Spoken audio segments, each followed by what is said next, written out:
Hello students, today our topic is Python Pandas data frame, and in this lecture we are going to discuss some important concept related to Python Pandas data frame. In our last lecture we already discussed how to create data frame using list, and in this lecture we are going to discuss how to create a data frame using dictionary. So let's start. So first of all, as we know that pandas library should be imported, so we just write the first line as import pandas at pd. You can see here import pandas as pd. तो P D लिखने की ज़रूरत क्या है, what is the need of और necessity to write P D, because we can say that we rename the pandas library as P D. हम यहाँ पर उसे रीनेम कर देते हैं. ओके देखिए कॉन्सेप्ट ये है कि अभी अगर आपको किसी भी फंक्शन का यूज़ करना है, whatever function you want to use in your program, the library related to that function should be imported in your program. तो उससे रिलेटेड जो लाइब्रेरी है वो आपके प्रोग्राम का पार्ट होनी चाहिए. तो अभी हमने यहाँ पर ओके तो बात चल रही थी कि हम किस तरीके से एक डिक्शनरी की हेल्प से एक डेटा फ्रेम को क्रिएट कर सकते हैं. तो इस वीडियो में हम जानेंगे समझेंगे. लास्ट वीडियो में हम ऑलरेडी डिस्कस कर चुके हैं how to create a Python pandas data frame using a list. और इसमें हम देखेंगे कि किस तरीके से using a dictionary we can create a data frame. Dictionary का कॉन्सेप्ट क्लियर होना चाहिए आपको. सबसे पहले डिक्शनरी में क्या होता है आपका कि डिक्शनरी में जो वैल्यूज़ होती हैं वो स्टैंड अलोन नहीं होती, उनके साथ एक कीज़ अटैच रहती है, की वैल्यू. तो वो की डिसाइड करती है कि उसका जो मेमोरी लोकेशन है वो क्या होगी. एक तरीके से हम ये कह सकते हैं, समझ सकते हैं. ठीक है.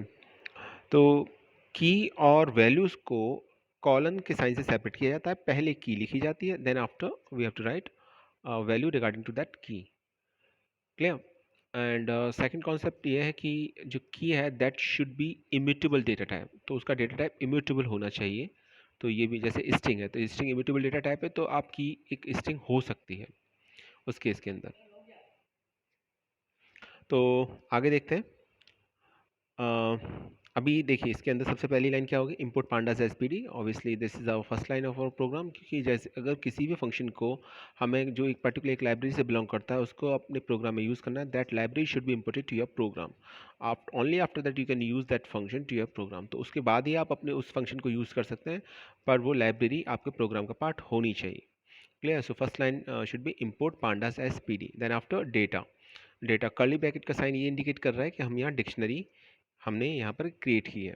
तो फर्स्ट है हमने की वैल्यू दी, की हो गया यहाँ पर नेम. ठीक है.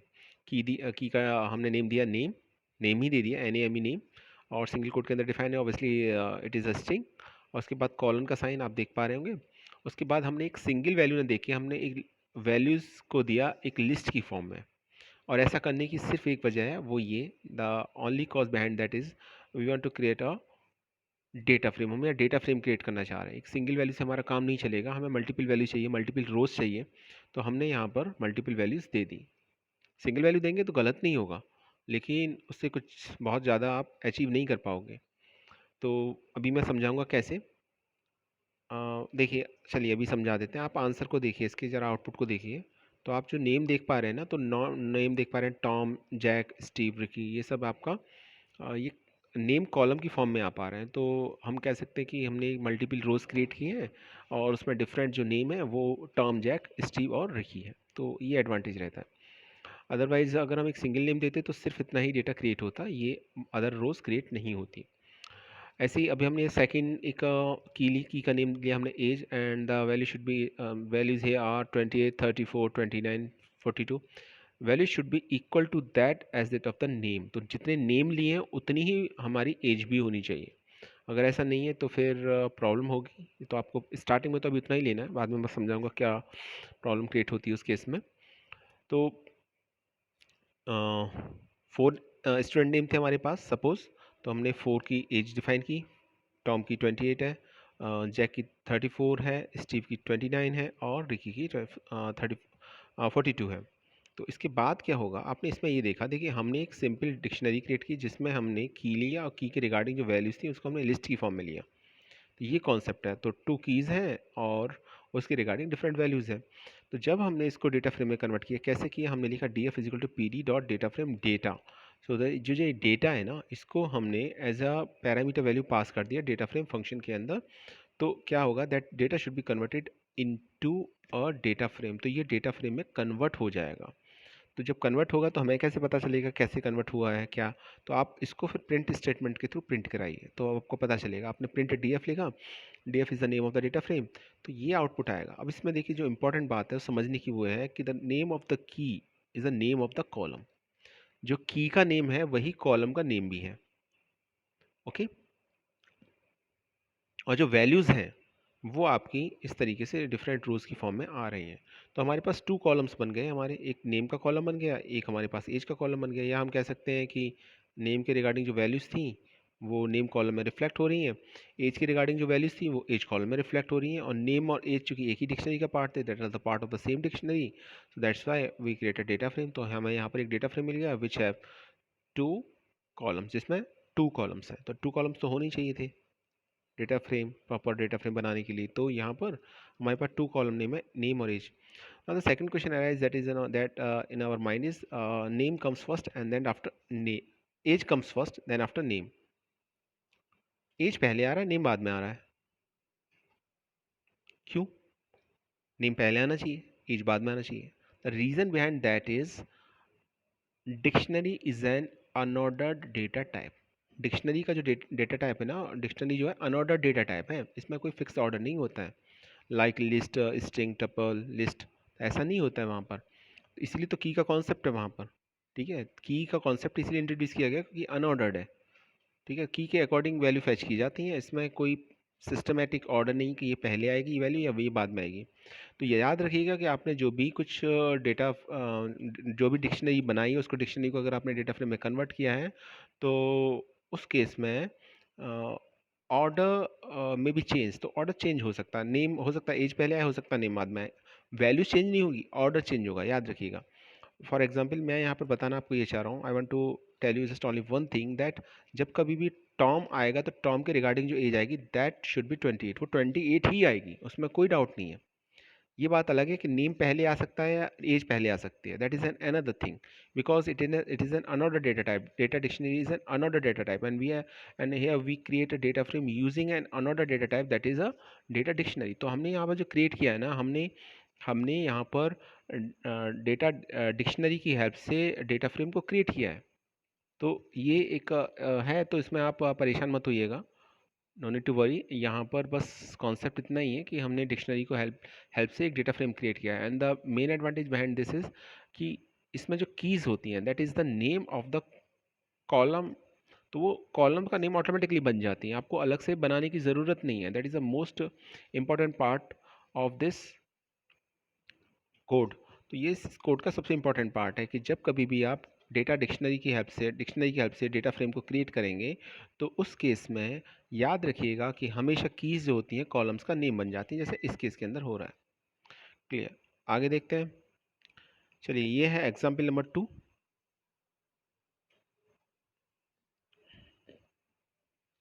अभी तक हमने ये समझा कि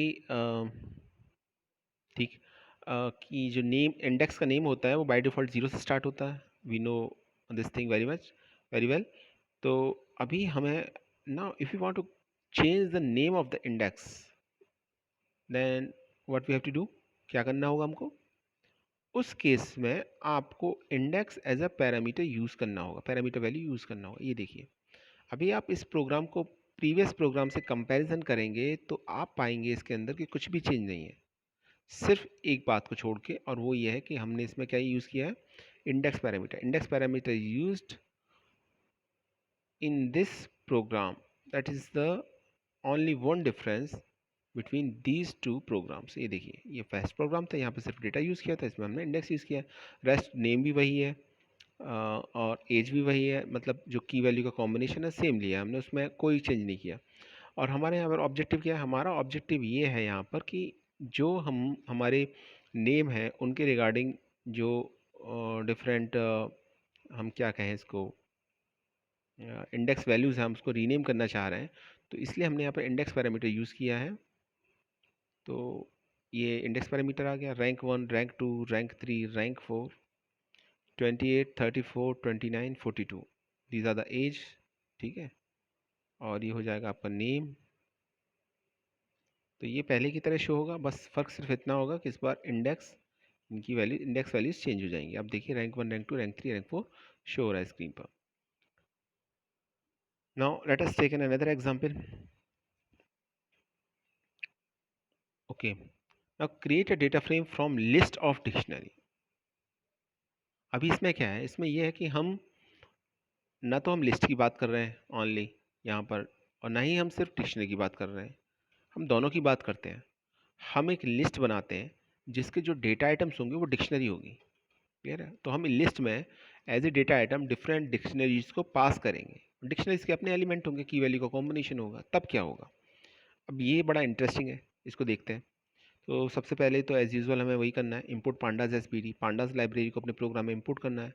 आफ्टर दैट आपने एक लिस्ट ली, लिस्ट की क्या पहचान है यहाँ पर,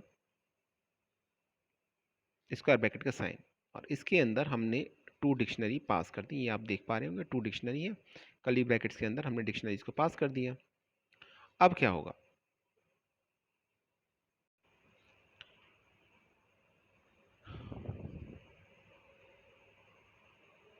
नाउ इस केस में क्या होगा आपका कि आपने अगर लिस्ट में डिक्शनरीज को एज ए डेटा आइटम पास कर दिया, तो जो डिक्शनरीज, पर्टिकुलर एक डिक्शनरी की अगर हम बात करें तो उस डिक्शनरी में जो कीज़ होंगी वो कॉलम का काम करेंगी, और इसके जो रिगार्डिंग होंगी उस कॉलम्स के रेस्ट उस कॉलम के साथ वो अटैच हो जाएंगी। जैसे इसमें हम देख पा रहे हैं कि ए बी क्या है आपकी की, तो एक पहले कॉलम का नेम बन गया ए, सेकंड कॉलम का नेम बन गया बी। अभी दूसरी डिक्शनरी में सी बी है तो सी बी कॉलम का नेम बन गया। क्लियर? तो जितनी भी डिक्शनरीज होंगी उनमें जो भी कीज़ होंगी वो सभी कॉलम नेम का काम करेंगी वहाँ पर, चाहे वो फर्स्ट डिक्शनरी में प्रेजेंट थी या नहीं थी, इट डजेंट मैटर। हम सभी डिक्शनरीज की सभी कीज़ को कंसीडर करेंगे यहाँ पर, और ऐसा होता भी है, और वो अपने एक कॉलम नेम बन जाते हैं वहाँ पर। उसके बाद क्या होगा, अब उसके बाद जो क्वेश्चन आता है दिमाग में वो ये आता है कि अगर कोई की किसी एक डिक्शनरी का पार्ट नहीं तो उस केस में क्या होगा। अब देखिए यहीं थोड़ा सा एक इम्पॉर्टेंट बात समझनी है जो आपको क्लियर होनी चाहिए। यहाँ पर सबसे पहले तो हम ये देखेंगे फर्स्ट डिक्शनरी में तो की है ए और बी, तो ए बी यहाँ हो गया, सी नहीं है कोई बात नहीं। सेकंड डिक्शनरी में ए बी है लेकिन सी भी है, तो हम यहाँ सी को भी लिख देंगे, तो सी भी एक कॉलम नेम बन जाएगा।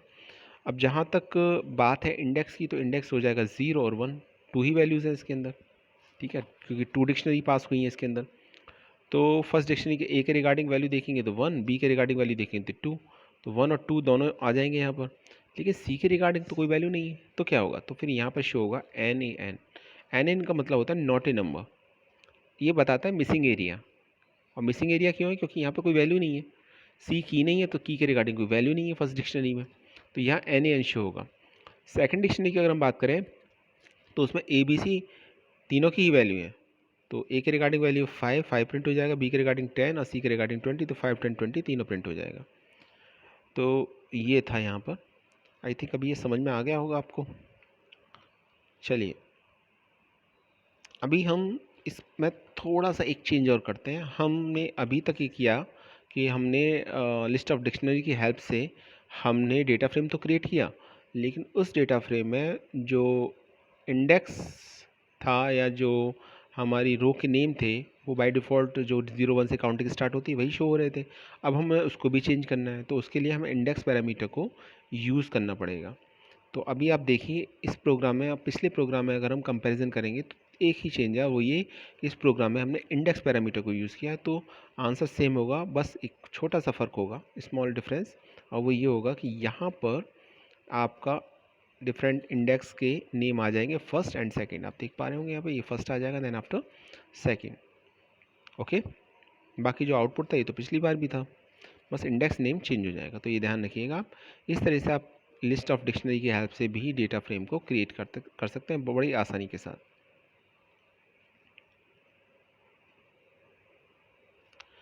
अब यहाँ पर हम थोड़ा सा एक केस लेते हैं, थोड़ा सा कॉम्प्लिकेटेड है ये, और इस केस में हम क्या काम करते हैं, this following example shows how to create a data frame with a list of dictionaries, row indices and column indices.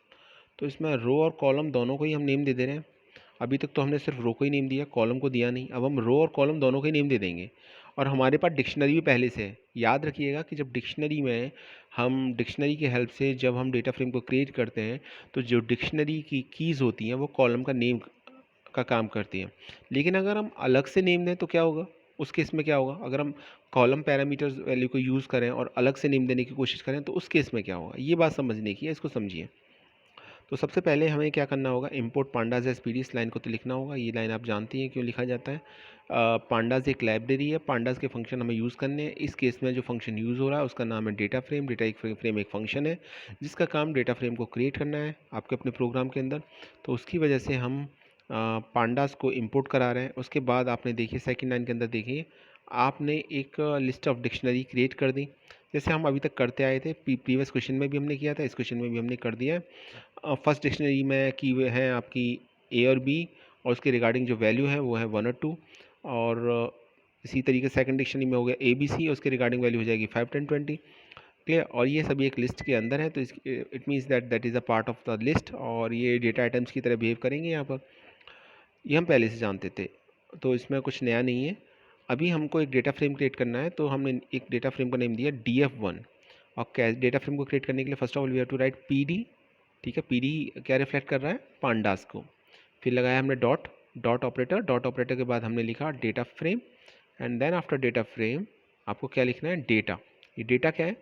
ये डेटा आपका एक्चुअली डिक्शनरी का नेम है। डेटा जो हमने ऊपर अभी क्रिएट किया उस डिक्शनरी का नेम ही हमने डेटा दे दिया। ठीक है, और उसके बाद इंडेक्स। इंडेक्स को अगर आपको चेंज करना है तो आप इंडेक्स पैरामीटर को यूज़ कीजिए। हमने यहाँ इंडेक्स के नेम दे दिए फर्स्ट और सेकंड। और अगर आपको कॉलम का नेम भी चेंज करना है तो कॉलम का नेम भी चेंज कर दिए। कॉलम का नेम देते हमने ए और बी।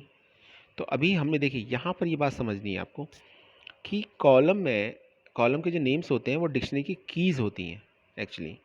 तो हमने इस केस में क्या किया, हमने कॉलम के नेम भी वही लिए जो डिक्शनरी की कीज़ थी, और वो क्या थी? ए और बी। ठीक, ए और बी थी वहाँ पर, कोई प्रॉब्लम नहीं। ठीक, और ये हमने एक और डेटा फ्रेम क्रिएट किया। इस बार जो डेटा फ्रेम क्रिएट किया तो इसमें बाकी सब तो सेम ही रखा हमने, एक्सेप्ट ओनली वन चेंज। यहाँ पर हमने कॉलम का नाम B1 लिया। अब याद रखिए B1 कोई की नहीं है, ऊपर आप देख पा रहे होंगे ऊपर जो डेटा फ्रेम है ना उसमें B1 नाम की कोई की है ही नहीं। ए है, बी है या सी है, B1 नहीं है कुछ भी। मतलब हमने एक न्यू नेम लिया है वहाँ पर कॉलम का, हम अपनी एक न्यू नेम लेना चाह रहे हैं जो कि नहीं है डिक्शनरी में हमारे। तो उस केस में क्या होगा ये भी देखते हैं।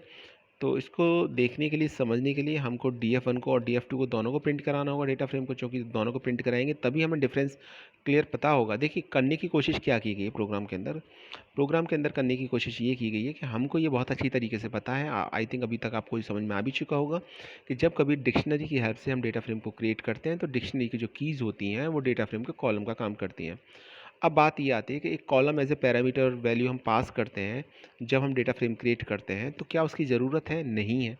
तो हमने इसको चेक करने के लिए हमने क्या काम किया, हमने पहली बार जो डेटा फ्रेम बनाया उसमें कॉलम्स पैरामीटर्स को यूज़ किया, और हमने सेम कॉलम्स के नेम लिए जो कीज़ थी ऑलरेडी एग्जिस्ट कर रही थी, उनको नेम लिए जो क्या थे इस केस में ए और बी। और दूसरी बार हमने क्या काम किया, दूसरी बार हमने कॉलम का नेम चेंज कर दिया।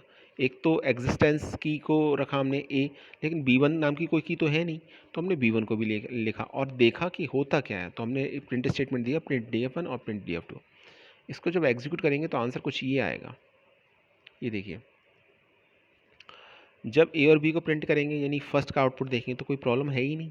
प्रॉब्लम इसीलिए नहीं है क्योंकि जो कॉलम्स के नेम थे वही आपने नेम दिए। ठीक है, तो कोई प्रॉब्लम है ही नहीं। लेकिन दूसरे केस में क्या हुआ, दूसरे केस में ये हुआ कि जब आपने कॉलम का नेम B1 दिया जो एग्जिस्ट ही नहीं कर रहा है, तो उसके जो रिगार्डिंग वैल्यूज़ होंगी उनको NaN से शो करेगा। और NaN का भी बताया था, और NaN क्या बताया आपका? नॉट ए नंबर, यानी उसके रिगार्डिंग वैल्यू मिली नहीं, है ही नहीं, तो मिलेगी कहाँ से? क्योंकि B1 तो कोई की थी नहीं, तो उसके रिगार्डिंग वैल्यू नहीं भी मिलेगी। अब एक जो बात आती है वो ये कि आपने इसमें C को क्यों नहीं लिखा, तो सी इसलिए रिफ्लेक्ट नहीं होगा क्योंकि कॉलम में आपने सिर्फ 2 कॉलम नेम लिए ए और बी, तो जितने कॉलम्स नेम लिए उसके रिगार्डिंग ही वैल्यू प्रिंट होगी डेटा फ्रेम में, बाकी प्रिंट नहीं होगी। अगर आप नहीं करते तो सभी कॉलम्स जो होते उनके रिगार्डिंग वैल्यूज प्रिंट होती, लेकिन चूंकि आपने कॉलम्स पे एज ए पैरामीटर वैल्यू को यूज़ किया है तो जो कॉलम्स नेम दिए हैं उसके रिगार्डिंग वैल्यू रिफ्लेक्ट होगी डेटा फ्रेम में, बाकी और रिफ्लेक्ट नहीं होगा, इसलिए सी के रिगार्डिंग कोई वैल्यू रिफ्लेक्ट नहीं हो रही है। तो इस बात को समझिए आप। क्लियर? तो ये आंसर आ गया। तो याद रखिए जब कभी भी मिसिंग वैल्यूज़ होती हैं तो वो NaN से रिप्रेजेंट होती हैं, ये मेन बात याद रखिएगा आप। नेक्स्ट आता है create a data frame from a dictionary of series. अभी क्या है हमारे पास एक सीरीज है, ठीक है, और उसकी हेल्प से हमको डेटा फ्रेम क्रिएट करना है। तो कैसे करेंगे? तो dictionary of series can be pass to form a data frame and the resultant index is the union of all the series index passed. तो first line is import pandas as pd। तो हमने लिखा import pandas as pd, ठीक है। pandas library को import कर लिए क्योंकि हमें इसका फंक्शन यूज़ करना है, कौन सा डेटा फ्रेम यूज़ करना है। फिर हमने क्या काम किया, हमने काम ये किया कि हमने एक डिक्शनरी बनाई, डिक्शनरी की ली, की का नेम लिया 1, और जो वैल्यू दी, वैल्यू यहाँ पर एक डायरेक्ट वैल्यू ने देके हमने क्या काम किया, हमने यहाँ पर एक सीरीज़ को क्रिएट कर लिया। वो भी किसकी हेल्प से? एक लिस्ट की हेल्प से। आप चाहते तो ऊपर एक सीरीज़ ऑलरेडी क्रिएट करके उसको as a parameter value pass कर सकते थे, लेकिन हमने क्या काम किया, हमने एक ही स्टेटमेंट में दोनों काम कर दिए। हमने यहाँ पे pd.series लिखा और इसी के थ्रू इसमें जो पैरामीटर वैल्यू दी 1 2 3 आप देख पा रहे होंगे लिस्ट की फॉर्म में, तो ये लिस्ट जो है फाइनली सीरीज़ में कन्वर्ट हो जाएगी, और जो सीरीज़ में कन्वर्ट होने के बाद जो सीरीज़ मिलेगी हमको वो वैल्यूज़ होंगी रिगार्डिंग टू द की 1। तो 1 की नेम 1 के रिगार्डिंग जो वैल्यूज़ होंगी वो एक सीरीज़ होगी जिसकी वैल्यूज़ 1 2 3 होंगी। क्लियर? इसको एक इंडेक्स भी दे दिया सीरीज़ को, जब सीरीज़ बना रहे हैं तो सीरीज़ को एक इंडेक्स भी दे दिया ABC, ठीक है। ऐसे ही हमने एक सेकेंड सीरीज़ बनाई, इस बार की वैल्यू जो थी 2 थी, रेस्ट जो रिमेनिंग ऑल थिंग्स थी वो सेम ही थी, पिछली बार की तरह एक सीरीज़ भी क्रिएट की और सीरीज़ की इंडेक्स वैल्यू भी क्रिएट की। यहाँ पर इंपॉर्टेंट बात ये है जो समझने की है वो आपको, वो ये है कि हम यहाँ पर सीरीज़ क्रिएट कर रहे हैं। क्लियर? और जब हम सीरीज़ क्रिएट कर रहे हैं यहाँ पर, तो सीरीज़ सिर्फ ऐसा नहीं कि डिफ़ॉल्ट वैल्यूज़ के साथ क्रिएट कर रहे हैं, डिफ़ॉल्ट इंडेक्स वैल्यू के साथ क्रिएट कर रहे हैं, हमने इंडेक्स वैल्यूज़ भी ली हैं। डिफ़ॉल्ट नहीं है यहाँ पर, इंडेक्स वैल्यू के साथ सीरीज़ को क्रिएट किया है, और सीरीज़ जो क्रिएट ही हैं वो वैल्यूज़ का काम कर रही हैं डिक्शनरी के अंदर। तो हमारे पास डिक्शनरी में अब की वैल्यू का कॉम्बिनेशन है, हमारे पास 2 की वैल्यू का कॉम्बिनेशन है या पेयर है हमारे पास, ठीक है, 2 पेयर्स है हमारे पास। अब क्या काम करना है हमको, next thing that we have to do, अब वो जो हमको करना है वो ये करना है कि हमको इस डिक्शनरी को डेटा फ्रेम में क्रिएट करना है। याद रखिएगा कि ये जो हमने डिक्शनरी बनाई है इसमें जो वैल्यूज़ हैं वो सीरीज़ की फॉर्म में है, और की का नेम है 1 और 2, ठीक है, ये जो कि एक स्ट्रिंग है। तो हमने सिंपल किया, हमने लिखा df pd.dataFrame डी को as a parameter value pass कर दिया। तो क्या होगा कि ये जो डिक्शनरी है ये किस में कन्वर्ट हो जाएगा, डेटा फ्रेम में, क्योंकि डेटा फ्रेम फंक्शन में जो भी हम डेटा में एज ए लिस्ट या डिक्शनरी या सीरीज़ वटेवर जो भी हम पास करते हैं वो किस में क्रिएट हो जाता है, वो आपका डेटा फ्रेम में कन्वर्ट हो जाता है। तो चूँकि हमको यहाँ पर 2 डिफरेंट सीरीज़ को डेटा फ्रेम में कन्वर्ट करना था, इसलिए हमने डिफरेंट सीरीज़ को वैल्यूज़ की फॉर्म में लिया और पास कर दिया, और उसके बाद that final statement is print df, हमने डेटा फ्रेम को प्रिंट करा दिया। तो आप देख पा रहे होंगे यहाँ पे 1 और 2 ये आपके क्या है, these are the name of the keys, ठीक है। और उसके रिगार्डिंग जो वैल्यूज़ थी वो एक्चुअली क्या है, वो सीरीज़ की वैल्यू है 1 2 3। दूसरी सीरीज़ में वैल्यूज़ क्या है 1 2 3 4, तो 1 2 3 और 1 2 3 4 आ रहा है। अब इसके रिगार्डिंग जो इंडेक्स था वो क्या था ABC, और इधर क्या था ABCD, तो ABCD आ रहा है यहाँ पर। अब यहाँ जो वैल्यू, यहाँ आपको कोई वैल्यू शो नहीं होगी, NaN शो होगा। अगेन NaN का मतलब होता है नॉटी नंबर, और वो इसलिए क्योंकि फर्स्ट सीरीज़ में आपकी ओनली 3 वैल्यूज़ थी, डी कोई इंडेक्स भी नहीं था और डी के रिगार्डिंग कोई वैल्यू भी नहीं थी, तो इसलिए यहाँ पर NaN शो होगा। सेकंड में डी के रिगार्डिंग वैल्यू थी 4, तो इसलिए 4 को शो कर रहा है यहाँ पर इस लोकेशन पर। तो आई थिंक अभी ये समझ में आ चुका होगा। एक बार एग्जीक्यूट करके और देखिएगा इसको, चाहे तो आप नोट डाउन कर सकते हैं, यहाँ से लिख के देखिए 1 2 बार। थोड़ा सा स्टार्टिंग में लगता है आपको कंफ्यूज करेगा कॉन्सेप्ट, लेकिन जैसे ही आप प्रैक्टिकली से एग्जीक्यूट करेंगे ना तो आपको समझ में आ जाएगा हो क्या रहा है इसके अंदर। क्लियर? और फाइनली जब हम एक्सरसाइज के क्वेश्चन आंसर करेंगे तो वहाँ इन सब कॉन्सेप्ट को एक बार से फिर से समझेंगे, और वहाँ देखेंगे कि किस तरीके से क्वेश्चन पूछे जाते हैं एग्ज़ाम में। तो वहाँ ये और चीज़ें एक बार और ये सभी क्वेश्चन आंसर एक बार और एक्सप्लेन किए जाएंगे आपको। लेकिन अभी आपको क्या काम करना है, अभी आपको डिक्शनरी की हेल्प से, लिस्ट की हेल्प से, स्केलर वैल्यूज़ की हेल्प से, सीरीज़ की हेल्प से, लिस्ट ऑफ डिक्शनरी की हेल्प से किस तरीके से डेटा फ्रेम को क्रिएट किया जा सकता है, इसको समझना है आपको। ठीक है, तो वही पार्ट चल रहा था अभी आपका। तो आई थिंक अभी ये समझ में आ चुका होगा। एक बार एग्जीक्यूट करके देखिएगा। जब तक आप एग्जीक्यूट नहीं करेंगे कॉन्फिडेंस नहीं आएगा आपके अंदर, और जब आप एग्जीक्यूट करके देखेंगे तो उसके अंदर चेंजेस भी कर सकते हैं। जैसे आपको लगता है कि चलिए यहाँ पर इंडेक्स वैल्यू अलग अलग होती तो क्या होता, तो डेटा फ्रेम किस तरीके से प्रिंट होता, तो ये काम आपको खुद करके देखना है थोड़ा सा, तभी आपके कॉन्सेप्ट थोड़ा और क्लियर होंगे और समझ में भी आएगा आपको। तो ये था आज का वीडियो। तो हमने इसमें ये देखा कि कितनी तरीके से डिफरेंट वेज से डिक्शनरीज़ को डिफरेंट वेज से क्रिएट किया जा सकता है। क्लियर है? डेटा फ्रेम को क्रिएट किया जा सकता है। तो हमने देखा कि सिंपल हम लिस्ट की फॉर्म में, लिस्ट अगर हमारे पास है तो लिस्ट को डेटा फ्रेम में क्रिएट कर सकते हैं। फिर हमने देखा कि हमारे पास डिक्शनरी, तो डिक्शनरी को डेटा फ्रेम में क्रिएट कर सकते हैं। फिर हमने देखा लिस्ट ऑफ डिक्शनरी, तो उसकी हेल्प से भी हम डेटा फ्रेम को क्रिएट कर सकते हैं। देखिए यहाँ पर ये बात इंपॉर्टेंट है और समझनी ज़रूरी है कि जब कभी भी आप डेटा फ्रेम को क्रिएट करने की बात आए तो जो सबसे अप्रोप्रिएट मेथड है, ठीक है, जिसके थ्रू डिक्शनरी को क्रिएट किया जा सकता है, वो मेरी पॉइंट ऑफ व्यू से वो डिक्शनरी की हेल्प से है।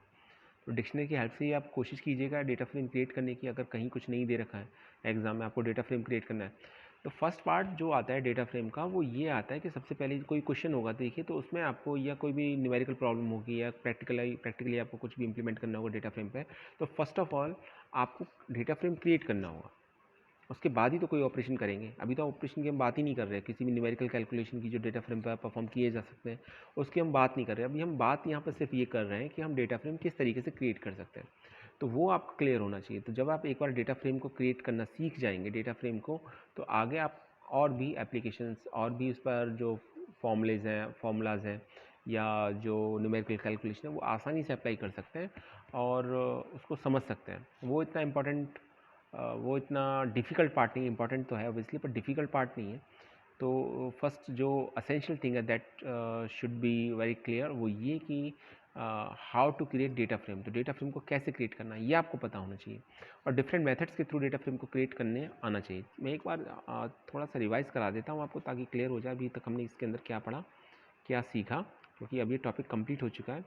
हमने सीखा कि डेटा फ्रेम आपका 2 डायमेंशनल स्ट्रक्चर होता है आपका, जिसमें रोज एंड कॉलम्स होती हैं, और ये इसका सिंटेक्स है, ठीक है, जिसमें 4 पैरामीटर वैल्यूज़ होती हैं डेटा, जिसको हमको कन्वर्ट करना है डेटा फ्रेम के अंदर। इंडेक्स वैल्यूज़ जो बाय डिफ़ॉल्ट 0 से स्टार्ट होती हैं। कॉलम वैल्यू जो भी बाय डिफ़ॉल्ट 0 से स्टार्ट होती हैं। कॉलम का आप नेम दे सकते हैं। डी टाइप, डेटा टाइप अगर आप अलग से देना चाह रहे हैं तो। कॉपी बाय डिफ़ॉल्ट इसकी वैल्यू फॉल्स होती है, अगर आप ट्रू करेंगे तो डेटा को कॉपी कर सकते हैं। अब जहाँ तक इसकी बात है कि कैसे क्रिएट किया जा सकता है, तो हमने इसके अंदर सीखा कि लिस्ट की हेल्प से, डिक्शनरी की हेल्प से, सीरीज़ की हेल्प से, एनडी एरे की हेल्प से, और ये भी पॉसिबल है कि दूसरे एक अनदर डेटा फ्रेम की हेल्प से भी हम क्रिएट कर सकते हैं। ये हम नेक्स्ट वीडियो के अंदर देखेंगे कि किस तरीके से हम अनदर डेटा फ्रेम की हेल्प से एक दूसरा डेटा फ्रेम और क्रिएट कर सकते हैं। क्लियर? तो इसके बाद देखिए, ये लिस्ट की हेल्प से हमने सबसे पहले एक एम्प्टी डेटा फ्रेम क्रिएट किया। बड़ा सिंपल सा, आसान सा था। हमने कोई डेटा ही पास नहीं किया उसके अंदर। जब डेटा पास ही नहीं करेंगे तो फिर क्या होगा, एक एम्प्टी डेटा फ्रेम क्रिएट होगा। और उसके बाद इसमें देखिए हमने लिस्ट ली और लिस्ट को as a parameter value pass कर दिया, तो हमारे पास फिर से एक क्या बना, हमारे पास एक डेटा फ्रेम क्रिएट हो गया। दूसरी बार में हमने क्या काम किया, हमने कॉलम के नेम को चेंज कर दिया, कॉलम पैरामीटर को यूज़ किया। तो पिछली बार से सब फर्क सिर्फ इतना है कि हमने कॉलम पैरामीटर को यूज़ किया, तो इस बार column as a parameter value as a column name, इसमें column as a parameter value use किया, तो यहाँ पर जो भी इसकी वैल्यूज़ थी वो कॉलम नेम की तरह रिफ्लेक्ट होंगी। और अगर आप इसके बाद तो जो पढ़ा है वो इसी वीडियो में था, तो ये दोनों वीडियोज़ को मैंने कंबाइन करने की कोशिश की है। लास्ट वीडियो में ऑलरेडी मैं आपको पढ़ा चुका था। थोड़ा सा प्रैक्टिस कीजिएगा इसके बाद, और नेक्स्ट वीडियो में हम इसका थोड़ा सा प्रोग्रामेटिकली इम्प्लीमेंटेशन देखेंगे, किस तरीके से इसको एग्जीक्यूट किया जा सकता है। तो आप भी एक बार को देख लीजिएगा उसको। तो ये नेक्स्ट वीडियो में आपको देखने को मिलेगा। तब तक आप इस कॉन्सेप्ट को थोड़ा सा रिवाइज़ कीजिए, कॉपी पे लिख के देखिएगा आप इसको कर पा रहे हैं नहीं कर पा रहे हैं, और जितनी भी इसकी प्रॉब्लम्स थी आई थिंक वो जब हम एग्जीक्यूट करेंगे तो वो सभी शॉर्ट आउट हो जाएंगे। नाउ अभी आई थिंक मुझे लगता है कि आपको ये कॉन्सेप्ट समझ में आ चुका होगा। एक बार बुक से रिवाइज़ कीजिए, सुमिता अरोड़ा बुक लीजिए आप अपनी 12th की, कॉन्सेप्ट को दे रखा है इसमें। क्वेश्चन आंसर को पढ़िए और अभी सिर्फ क्रिएशन का टॉपिक देखिए कि आप क्रिएट कर पा रहे नहीं कर पा रहे। अभी एक बार अगर आप क्रिएट करना सीख गए सीरीज़ और डेटा फ्रेम को, तो फिर मुझे नहीं लगता कि कोई प्रॉब्लम होगी आपको। So thanks for watching this video.